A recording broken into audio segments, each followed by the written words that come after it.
Hey everyone, Christopher Beast here. In today's video, we will be covering a concept put forth by H2H Cinnamon. This concept he has called Barebones mode, and that's what I will be covering in today's video.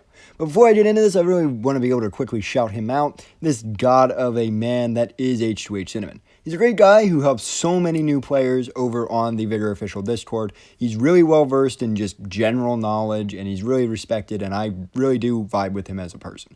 So make sure to throw some love his way, and if you have any questions about the game and you want to ask someone, he is a very good source that I would recommend. But let's just get right into this.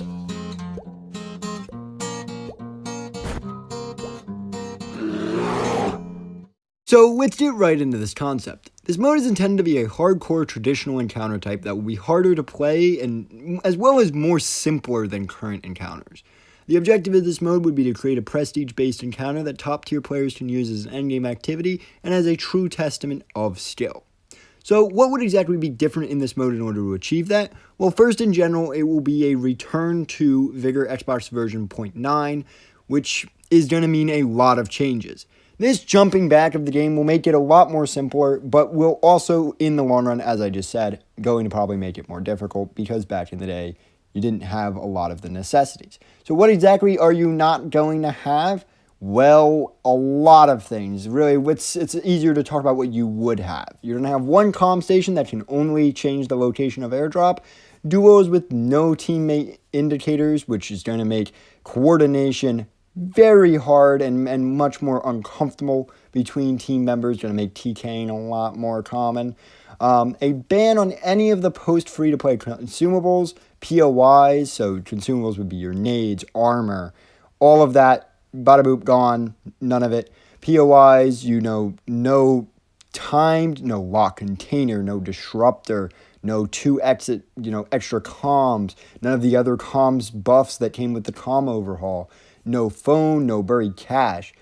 He said he wished that locked exits would still exist, but there would be no crotels on these locked exits. He also said no trios. This would make the game a lot more simple, and as you probably heard, it's going to mean a lot less of the items that make the game easier, such as, the large amount of loot that we see in encounters nowadays, phones, which are pretty useful in spotting a person, disruptors, which are really good for jamming ports, which won't be in the encounters. So, no port spam, no armor spam. Really going to be a much simpler, much more skill-based encounter because people won't be able to spam the items that they spam so much. Next, this mode will be a lot like Elim and Shootout in having its own custom airdrops. These unique airdrops to this mode have to be custom tailored to have special and specific outfits, weapon skins, face paints, gestures, and possibly, he suggested, a hidden badge. Really just much like Elim and Shootout, these special gear that you can only get in those crates, but a lot more of it because these crates would be a lot harder to get. The Barebone late crate loot pool would have high stacks of items like crowns, blueprints, food, weapons, and consumables with a select chance to get some extra encounter crates.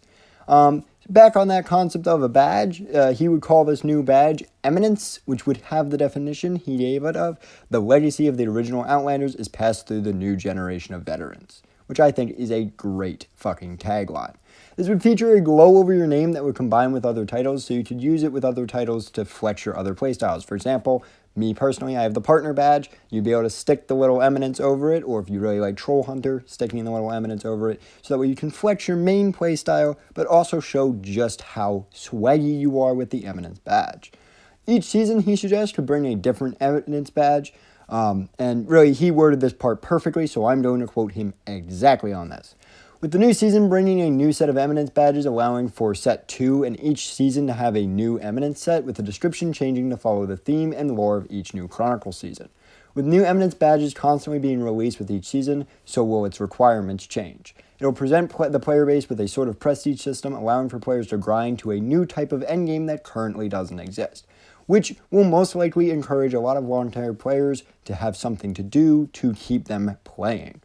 Really, it's also going to allow regular and new players the fun experience of what Vigor used to be, what it once was, as well as just being more difficult and just being another mode. I mean, it's nice to be able to change it up every once in a while.